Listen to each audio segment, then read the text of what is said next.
Good morning. Today is a good day, another great day in the office, because we are on board Spirit Yachts 72 DH number 2. That's St. Peter Port, Guernsey. A year ago I was due to come here to sail the first 72 DH and it got cancelled because of the great British summer, which we've been enjoying again this year. But now we are on number 2, which is a local boat and a real cruiser racer, even a racer cruiser, but a proper dual purpose boat and a beautiful one. And we've got a couple of days sailing to have a good look aboard and see what this yacht's like to sail. Well, this is pretty special. We're straight out into sort of 16 to 18 knots of breeze. You might be able to see behind me, you've got proper ocean swell running. We've got about 4-meter waves coming through here. We're just reaching back. We just come out from Guernsey, Sark over there, and this Spirit 72 is really loving these conditions. Really gentle through the swells. We're powered up. We're sitting at between 9.5 and 11.5 knots to put on these waves, sort of reaching across their quarters, and you can just imagine crossing an ocean in these conditions. Pretty special. You get places very quickly. The joy of having lots of crew on board and lots of sails is you get to play with different configurations. So we've just come up upwind past St. Peter Port again. We've got 3 knots of tide ripping through here, and you can see we're just setting the spinnaker pole now to set the masthead. Cruising spinnaker. You can pull it by hand, mate. Which should be quite nice and lively because we've still got between 15 gusting 20 knots of true wind. Full main. So we're just setting up for the hoist now. Okay, there you start winding, mate. It's being wound back here. Coming back to the cockpit. Halyard winches at the mast base. Ready to go on the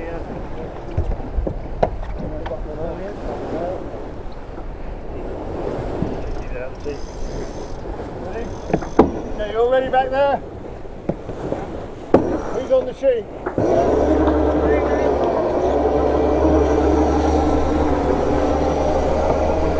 A little more downwind.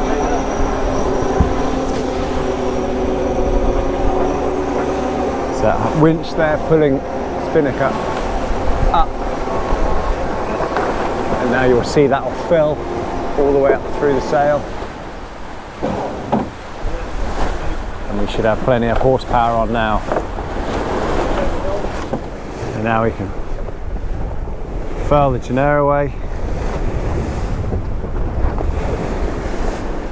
and really start, so you can already feel that big masthead spinnaker pulling us along now. So we set that in nice flat water, but we'll head out towards the swells a bit more.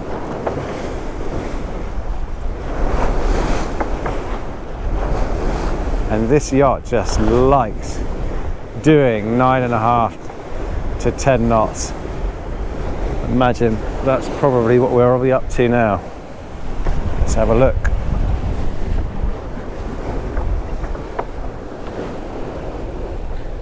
Speed over ground, 11.5 already. In 16 knots true, flat water. And yeah, we've probably got a couple of knots of tide under us. We have had a cracking day of it so far, and yeah, I've been hogging the helm, as you probably would if you had the chance on a yacht like this. So I haven't really been talking to camera much. I will talk you through as much of the boat as I can when we get into anchorage or on the dock, but yeah, a few of the things really to take home are how well it sails in both directions, especially if you're lucky enough to be on the helm. So yeah, she's doing between sort of 9 and 10 knots really most of the time, and then 10 to 11 reaching. So it's just really good fun. To sailing to windward like this, sitting up to windward, straddling that wheel, it's magic. One big single wheel, driving a carbon fibre rudder, on a pretty light to medium weight displacement yacht with a long waterline when heeled like this. Beautiful stuff. This is the view from the leeward helm, and obviously you have these winches to hand. I'll talk you through the cockpit and the sheet layout and stuff in a bit, but you see you got a good enough view of certainly the bottom telltales from here. You lean out and see most of the head sail, but also that visibility going forward. You've got a deep cockpit, and yet because it's a flat coach roof on that deck house, you've got really good visibility over it, so you can see really, unless someone's standing in front of you, you can see really well going forward. Great day, been very lucky. Had a really good breeze all day, full sail, but a range of conditions, flat water, big swells, upwind reaching, downwind with spinnaker. Now we've come in, just anchored here off St. Peter Port before enough tide comes up for the evening to get back in for the marina, and it's a good chance really to have a look over the deck. I'm going to start up at the bow for you and walk down with the wind, hopefully a bit less wind noise that way. So let's have a look from the bow. So you can see you've got one bow roller built in on the port side of that stem head, and then a room for a second roller that would go beneath that there if you were setting 2 anchors. And there is your hydraulic powered pad eye for the code 0 sail, we didn't use today. And then your push pit area starts here with the furling Genoa set in behind that. And then we've got 2 hatches here, which I'll get a winch handle for and have a look in there now. But you can see from here just how nice and flush this foredeck area is. And when you're looking at this, yes, this is in race mode, and aesthetically, yeah, there's no guardrails, so you can see there are stanchion bases here, and you can obviously fit those guardrails and have them around, but aesthetically it's pretty beautiful like this. And if I bring the camera down while I'm like this, you can maybe see a bit of this camber that runs over the deck. So it starts lower and runs higher, stiffening in the deck, and it looks really pretty as well. And the other thing you might be noticed, that's Douglas fir. So Spirit Yachts have worked with Lignia before to try and find more sustainable versions than teak, and they're now using Douglas fir, this source from Canada, I believe. But yeah, a lot of Douglas fir anyway on the boat, which we'll be able to see on the interior. But it looks lovely, and it from what they've been telling me so far, it seems to be working pretty well as well. And the other thing I'll mention quite a lot is, you know, the boat is raced heavily, so it's just come back from the British Classics Regatta, it's got to Guernsey, it's put the cruising sails on, but racing is a big part of what this owner and his friends and crew want to do. So bear that in mind when we look through the deck details as well, and the rig. So on this port side you have retractable bow thruster. So it's got there's a Lumar system, neat pancake motor on the top of it there, nice and compact, and that is dropping down around 1.4 meters to go below the waterline, obviously, for thrusting. And yeah, that's offset because it's a wooden boat. If you can imagine where the centre line is below the waterline, you don't want to stick a big hole through the middle of that, so that's offset to one side. Still got a nice little fender locket in front of that. And the other thing you'll notice, this is obviously a watertight bulkhead, nice and stiff here on this bulkhead, and that is where the pad eye is for the staysail and the tensioning piston system for that. Can you see that inside there? And this staysail was really important to have. For this owner, he had the 63 deck house before, which was set up for cruising. But rather than having to go from a Genoa to a storm jib, you know, this gives a nice staysail option, brings, you know, your balance of the sails in when you go to the second or the third reef, and then you can set this in a staysail with check stays on there, lead aft, for a nice balanced sail plan when it does get a bit fruity. And then to starboard there, nice big sail locker for said stay sail and a code zero or a spinnaker, etc. So when you look at just how clean that rig is, with very little on it at all, and you look at the sales package, you'll start to see what I mean about how keen they are, you know, to race this properly. So this has a Hall Spars high modulus carbon rig on there. See the spinnaker boom on here as well, for flying the symmetrical spinnakers, and EC6 carbon rigging on here. So that is yeah, quite a high-end package really, especially if you were just cruising.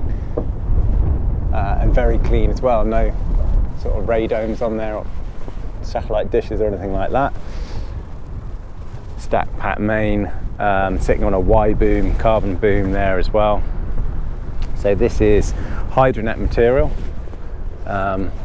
It's all the sails are from One Sails, who work with Spirit Yachts, well, forever really, and yeah, very heavy duty hydronet, but they still have full battens, full carbon C-Tech battens in them. And yeah, and a full pack of black racing 40 sails as well. At the mast base here, you can see how the halyards have been led to mast base winches, rather than try and lead them aft for more of a cruising setup, you know, over or through a coach roof and have them at the cockpit. You set your halyards at the mast base itself, and that means that what we've got here is 2 winches to manage those. The forward one being a super high speed 3-speed winch, so you can, you know, really get those sails up pretty quickly. And then you can also, through these clutches here, you can see, we might have seen it earlier, under sail, you can have inboard sheeting set up on those quite easily as well, just on a using a friction rings and a bridle system through there to bring your sheeting angle in from the Genoa track on the deck there.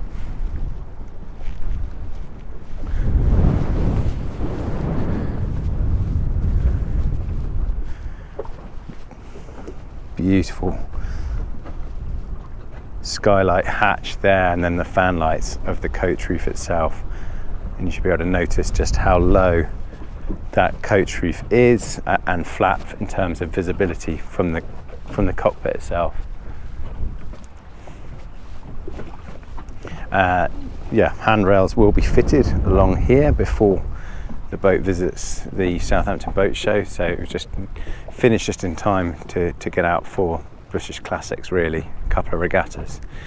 So then moving aft, we get into this huge cockpit, and you can see, if I stand up here, the width of those benches on there as well. We had 9 aboard today, and there was plenty of space for everyone around this cockpit area. So it's nice and deep, and wide benches as well. The table itself is removable, so they take that out for racing. Creates a bit more space. And then in terms of the winch setup, you have obviously the aft winch for the main sheet setup, mid winches for the spinnaker sheets, and the forward winches for the Genoa sheets, and those are on manual ones for those, and the guy control ropes for the spinnaker pole, so you don't over tension it basically. The other winches you see are push button. Nice thing about these ones, so they have a push button here, but also a foot control button for those winches as well, so when you're standing trimming a spinnaker, you can do so from here without having to reach over. This main sheet system's been really well thought out. Again, it's born out of you know, the owner's last boat, where the main sheet system went through the aft end of the actual cockpit table. Here, didn't want to have a traveller on the coach roof, but you have this bench area here, so you've got room for a traveller, and the strengthening beneath it. There's a hydraulic ram beneath that, which means that you can move this traveller at the push of a button up and down here, and it's a very short run for the main sheet itself to either winch either side there. So that means that you either, you know, when you're racing, you have a mainsail trimmer sat here with the out hole and the traveller on push buttons below him, easily let off, and can obviously push the button for the actual main sheet itself on the winch, or that is in easy reach for when you are at the helm. So when you're cruising, easy enough to let off a sheet there, or of course to trim from either side. Now looking forward, I don't want you to forget pointing out this feature because it's very neat indeed. If I take you closer now, you'll see the B&G repeater. It's got a very, very high-end B&G instrument package on this. But look how neatly that's been done. So the panels there are integrated into the windows itself. So when they're off, it just becomes a window. And obviously you've got the mast-based ones further forward as well. Nice deep well for this big single wheel, so you can sit out here, you can stand behind the wheel and look forward straight over that lovely view, straddle the wheel, put a foot up on that binnacle, custom shaped binnacle. Really, really nicely done indeed, with a compass on there. And then yeah, you got your lights and switches there, but on this side you have your hydraulic controls. So that's the pad I for the code 0, Cunningham, Vang and backstay. And there's also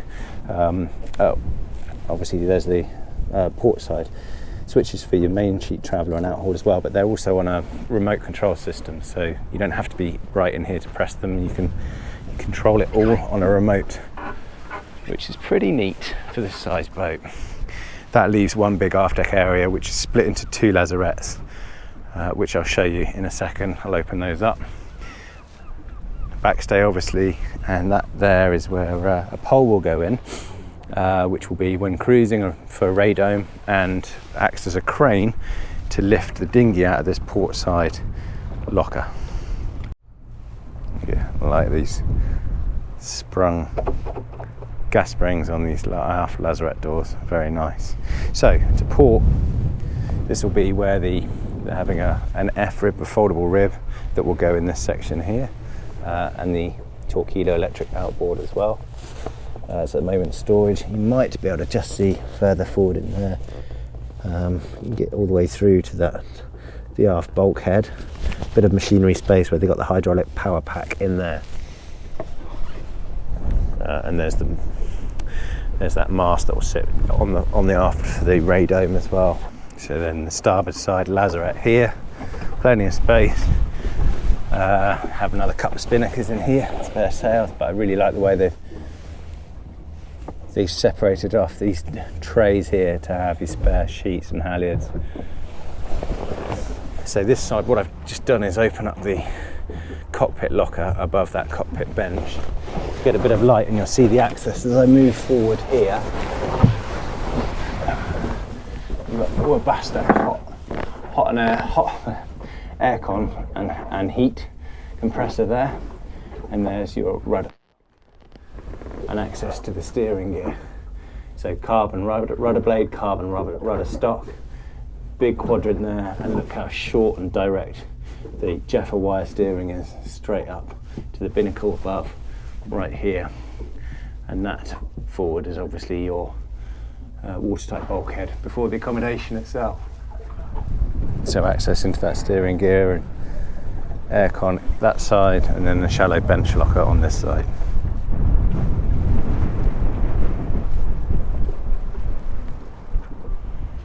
So we obviously had a cracking day sailing yesterday, similar conditions again today, and what I will try and show picture-wise is what's going to happen this weekend when Mike Jones, the photographer, is here to do lots of drone work and shoots of the boat when they do the marketing stuff as well. But it's the same boat with the same sails and similar conditions forecasted, so they're giving 15 to 20 knots. So hopefully the images will reflect the sort of sailing we were doing as well. A couple of the really neat features around this companionway area are obviously the Nemesis displays, which just become part of the window when they're not on. But yeah, very, very neatly integrated in there each side. And then how flush these companionway doors have been built in. And that's not just the craftsmanship itself that's impressive, it's because the owner didn't want to have spinnaker going through his through the hatch into the forward cabin onto a berth. So the spinnaker gets pulled down through here, so not having any snagging points is important. And you can see those eyes on there where one sails have built, have made a cover for this whole area, for the steps and all this area, to protect the woodwork and make it nice, super smooth, to get the spinnaker down into that companionway base and then be able to pack it in the interior. So if you thought this Spirit 72 DH Guernsey 2 looks sensational on the outside, have a look down here.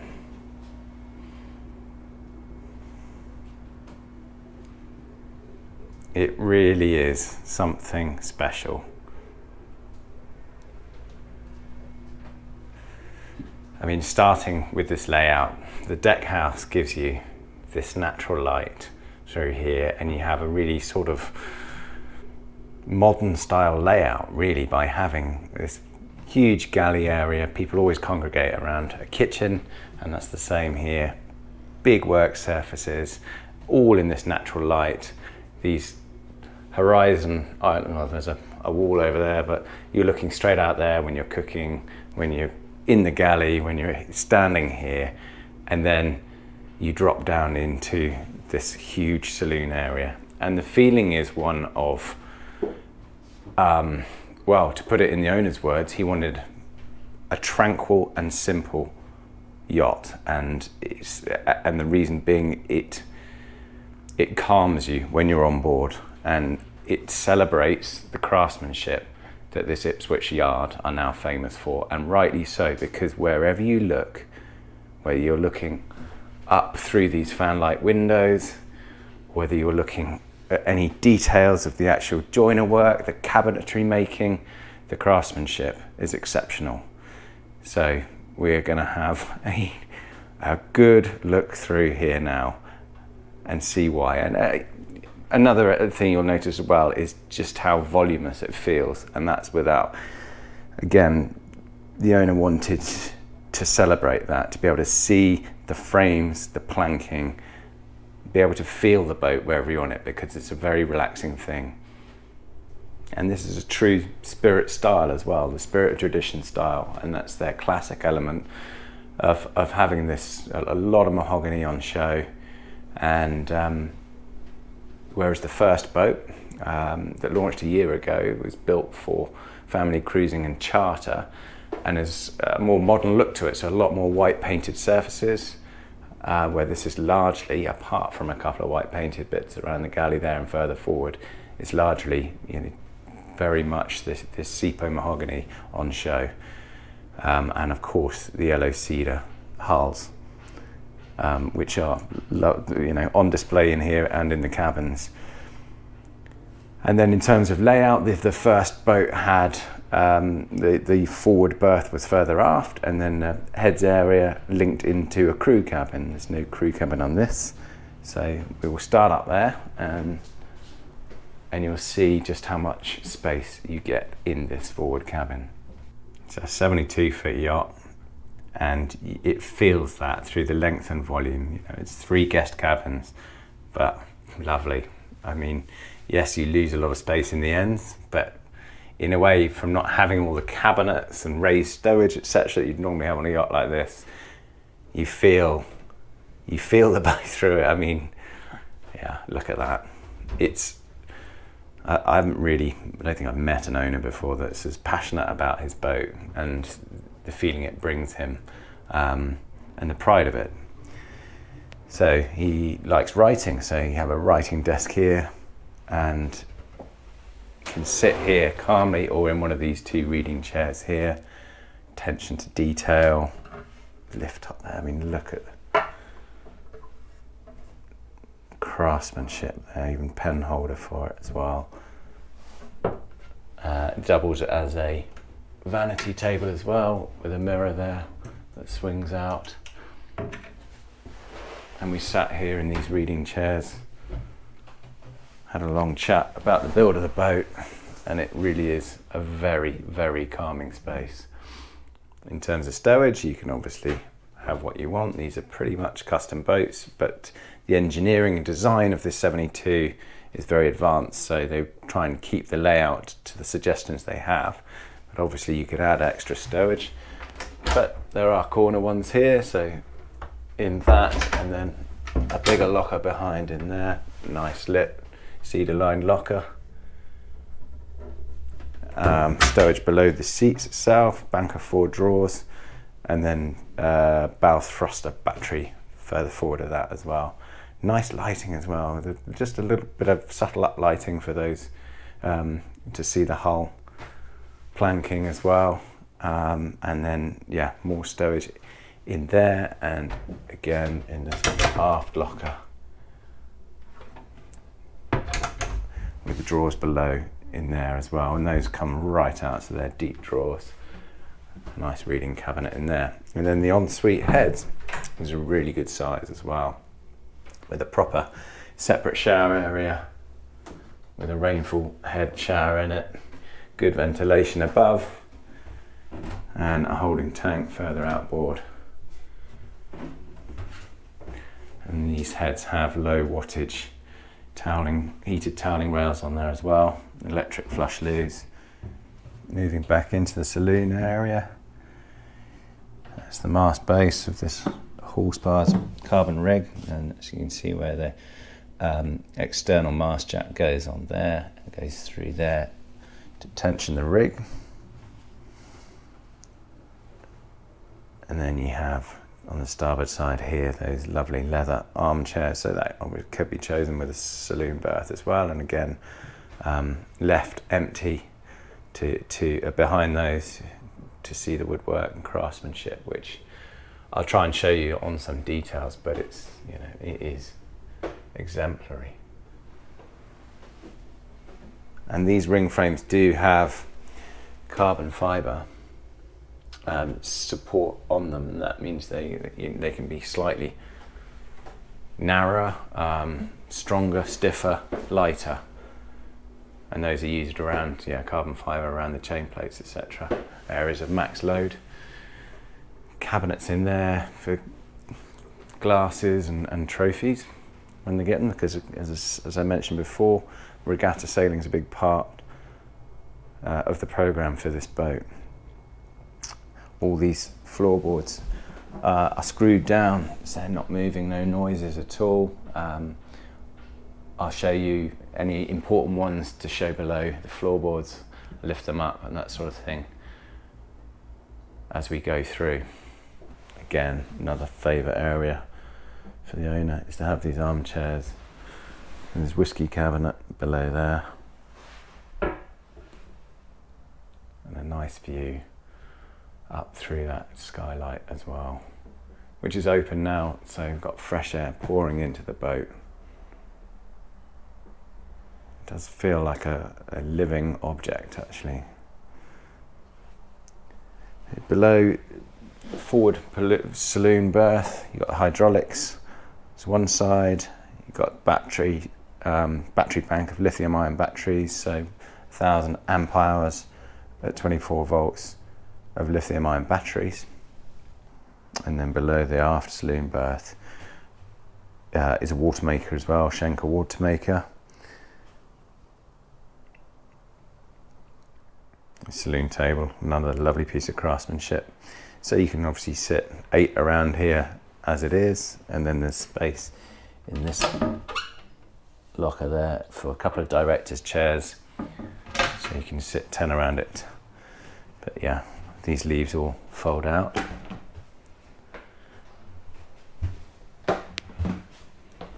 And then the table swivels to fill that space nicely. And there is a design to have a circular saloon table in here, which looks pretty neat as well. Yeah, lovely workmanship. I really like this chart table area. I think it's been really well conceived and thought about, both from a navigation point of view, but as a heart of the boat as well, for the control systems. So you sit down here, You've got views forward up onto your head sails, up onto the mainsail, and out of that hatch as well. Nice sized desk with charts in it. And you've got this 45-degree angled panel here, which is really ideal for having the chart plotter, obviously, and the C-Zone touchscreen digital switching system. So this controls the heart of the boat, really. For all of the instruments, everything can be done on touchscreen and interrogate all your systems. But the other thing they ask for on this boat is to have those as manual buttons as well, for the most important systems, which I think is really neat, down to adjusting the lighting on the actual panel, and all of the things that you use the most. Very easy to see what's on, what's off. Further above that, you've got obviously your tanks, and that's showing the dayhead tank, which I showed you, or I will show you, and either side of it, which feeds it. And then, of course, you build an isolators and stuff above that. And then behind, that's your Victron Energy Quattro controls, so showing at the moment the power that's coming in from the shore, water maker, stereo, etc. That's all. There is also a computer. So there's a 12-volt computer behind here, where you've got the access to the switch panel as well, the wiring behind it. And that computer you have a keyboard for here, and you can use the B&G screen, which will show the house computer as well. Very neatly done. And then below the chart table itself, there's a little cradle in there for wirelessly charging a phone, USB socket, Ethernet cable as well for plugging in when you're using an iPad for navigation. And then, of course, stowage below that seat as well, and then a good little bosun's locker for tools, etc. behind here. This one unassigned yet, they're still moving into the boat, so will probably be pilot books, etc., but more stowage in there.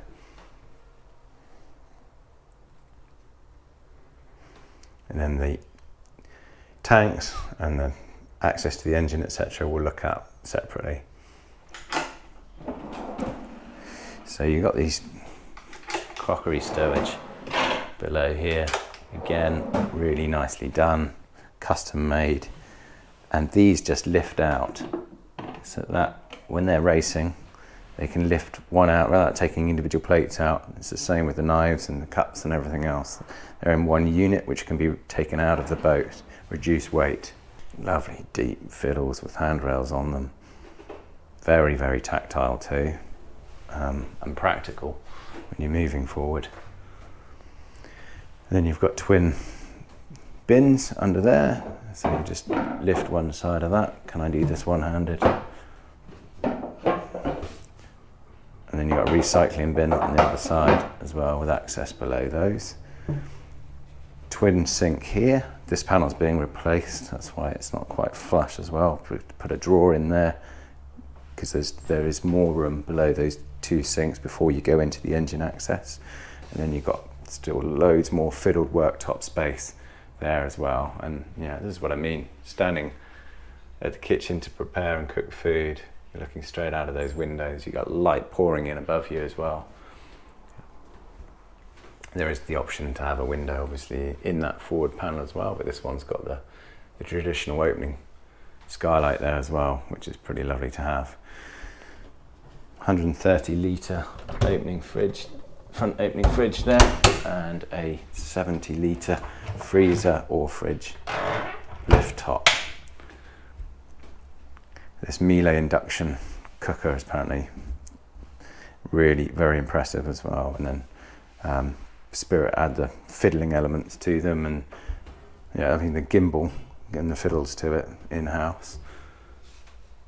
And then here's something the owner and the crew are happy about having, is these cup holders with the rubber insulators on them as well. So make your tea here, and everything in its own little stowage space. And this as one unit can then go into a locker here to stow away. You see one there with cups in it as well, so easy to pass out onto deck. And then look at this, another beautiful bit of spirit detailing in here.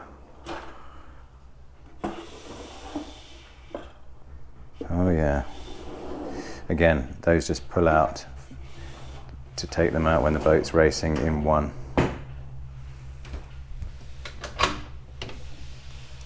Plenty of stowage below there, and below these soles as well. So all the sole boards, Douglas fir, and all screwed down, insulated, and then you just lift them up on suckers when you've taken those Allen key screws out. I'll show you the access to the stern gear, and the generator is just 8,000 I Fisher Panda compact genset under those Saloon steps, and they can get away with the compact generator because of a really good charger inverter system and 1,000 amp hour battery, lithium ion, high charge, good battery bank. You've got 3 opening hatches above this saloon and nav station area as well. And then moving aft, essentially you have twin identical cabins, both with their own heads, and the starboard side has a day heads access to it as well.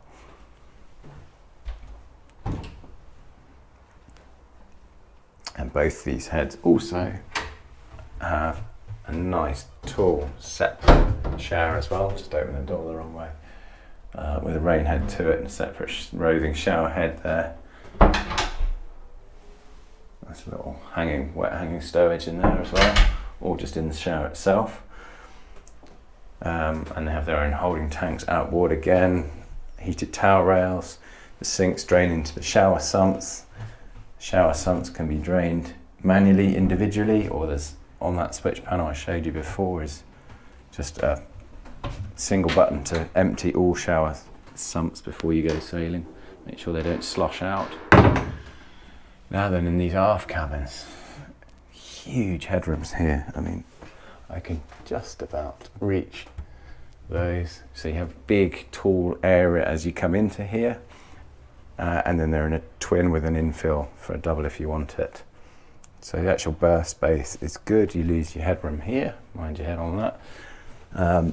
But again, in here, pretty nice to be able to see the craftsmanship on offer again. Again, stowage is a little bit tight, but that's up to the program of this boat, really. Not much stowage below the berths themselves because you've got an aircon unit below that one. And then all very similar again on the port side. That's just got its own private access, its own ensuite heads and shower in there. And that's the panel there where the B&G Nemesis display is built into the rest of what looks like that aft-facing coach roof window.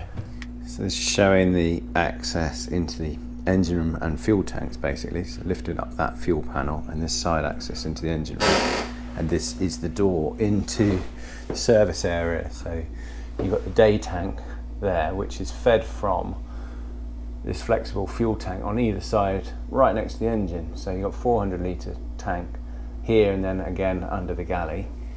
And these are an electric pump feeding this gravity fed day tank here, which goes direct into the engine. So you can use all of the fuel out of that. Fire extinguisher point in there, and then your fuel filter, easy to access. So then to get at the engine itself, you've got four screws on this side to take that panel off, and then you can see if you do the same on the other side, you've got plenty of light and access into that Yamaha 110, and you can just see a glimpse there of the stern drive access, stern gear part of the Yamaha there, and that's the pump that feeds the fuel tank to the day tank. Looking forward from the companionway steps, in between the generator below there and the engine room, you can see here the stern gear coming out. There's a shaft exiting the hull, and then the neat installation of the strainers behind there. Really nicely done. Under the forward saloon berth, you've got the hydraulics and those 4 battery banks, lithium-ion battery banks under there. And just to make it clear, if I didn't before, in terms of construction, it's strip planked, yellow cedar hull, double diagonal Kaya outer, and then that's covered with an E-glass as well. The ring frames you're looking at there are all made in laminated Sipo mahogany, which you see all around the furniture as well, with carbon reinforcements, which you see on those chain plates. And the result is this 72-footer, weighs 28 tons light ship, and was weighed for IRC displacement at 30 tons or just over, with full tanks on board. So obviously it's a pretty stunning yacht. It's hard not to get excited by. But you know, I can appreciate, having spent some time on it, why it brings the value it does. You know, the owner of this boat, he's a serial boat owner. He's had 6 cruising yachts before this, and he's lucky enough to own a 30-foot sports boat as well, for local racing. But I've never met someone as proud or as passionate about his boat as either the owner or his very experienced skipper as well. And that says something, I think, and it's what a spirit of this size and quality can bring. The Suffolk Yard have really upped their game. Everywhere you look, the attention to detail, quality of finish is superb. But it's got that extra factor, and that's what wood brings. It brings a soul. You know, it's got the lines you'll never tire of looking at, the performance handling that is a joy when you go out sailing. But then it's got that extra something, that living element. It's the master craftsmen and women have brought to it, and it gives the boat a real soul. I hope you enjoyed the tour. See you next time.